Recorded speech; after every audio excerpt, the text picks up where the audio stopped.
তার প্রতি ঈমান আনে, যে 6টি জিনিস আছে সেই 6টির উপরে তারা বিশ্বাস করে।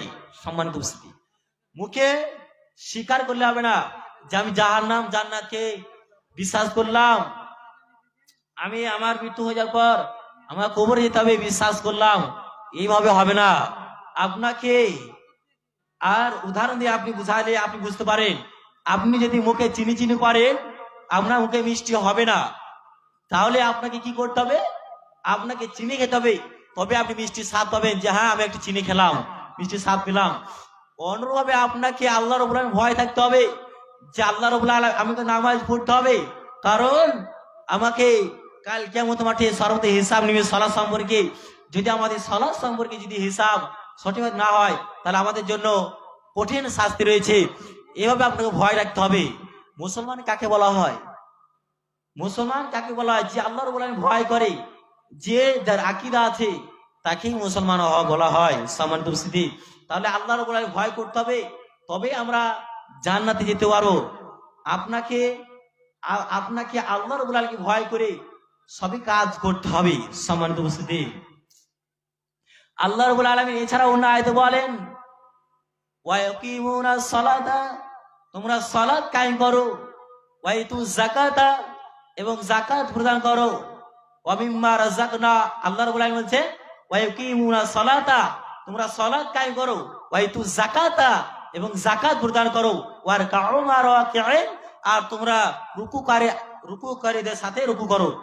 তাহলে আপনাকে সর্বদা আল্লাহর সালাত কায়েম করতে বলছেন, যাকাত প্রদান করতে বলছেন, ওয়া রাকউ মা রাকিঈন, আর রুকুকারীদের সাথে তোমরা রুকু করো। আপনি প্রশ্ন করতে পারেন যে রুকু সিজদা কিভাবে করো? আল্লাহ রাসূল সাল্লাল্লাহু আলাইহি সাল্লাম বলছেন, তোমরা এই কবজি আর এই কবজি হাত মিলে তোমরা এবার কানে বরাবর হাত তুলবে, আর এই কবজি হাত মিলে বুকে হাত বাঁধবে, তখন তোমরা রুকু করবে, তখন পেট এবং মাথা যেন সমান হয়ে থাকে। তোমরা তখন সিজদা করবে, আল্লাহ রাসূল সাল্লাল্লাহু আলাইহি সাল্লাম বলছেন যে ছাগলের বাচ্চা যেন পার হয়ে যায়, ঠিক ওইভাবে আমাদের সিজদা করতে হবে। দেখবে অনেকে রুকু সিজদা করে, আমাদের সঠিক হচ্ছে না। যদি আমাদের রুকু সিজদা সঠিকভাবে সালাত সঠিকভাবে না হয়, তাহলে সালাত কায়েম হবে না। অতএব আমাদেরকে সকলকে সর্বপ্রথম রুকু সিজদা সঠিকভাবে আদায় করতে হবে, নচেৎ সালাত কায়েম হবে না। সম্মানিত উপস্থিতি, আল্লাহ রাব্বুল আলামিন সূরা বাকারাতে বলছেন, ওয়াস্তাঈনু বিস-সাবরি ওয়াস-সালাহ, তোমরা ধৈর্য সহকারে তোমরা সালাত কায়েম করো। এছাড়া অন্য আয়াতে সূরা বাকারাতে 153 নম্বর আয়াতে বলছেন, আউযু বিল্লাহি মিনাশ শাইতানির রাজীম,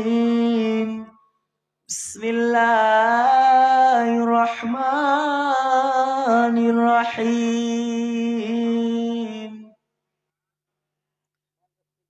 ইয়া আইয়ুহাল্লাযীনা আমানু ইসতাঈনু বিস-সাবরি ওয়াস-সালাহ ইন্নাল্লাহা মা'আস-সাবিরিন।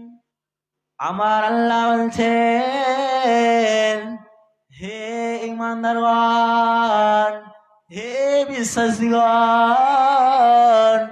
তোমরা ধৈর্য সহকারে তোমরা সালাত কায়েম করো।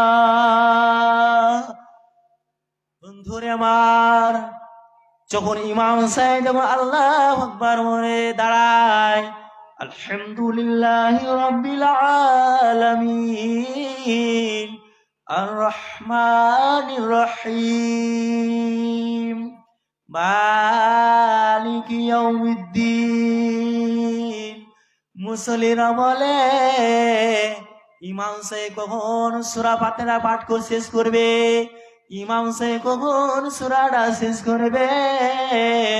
আমরা নামাজ পড়ে মানুষের সঙ্গে কখন আমরা গীবত করব, আমরা নামাজ পড়ে মানুষের সঙ্গে কখন ঝগড়া করব, তার নামাজের মধ্যে চিন্তা থাকে, ওই ব্যক্তিদের আল্লাহ রাব্বুল আলামিন নামাজ কবুল করতে পারে না।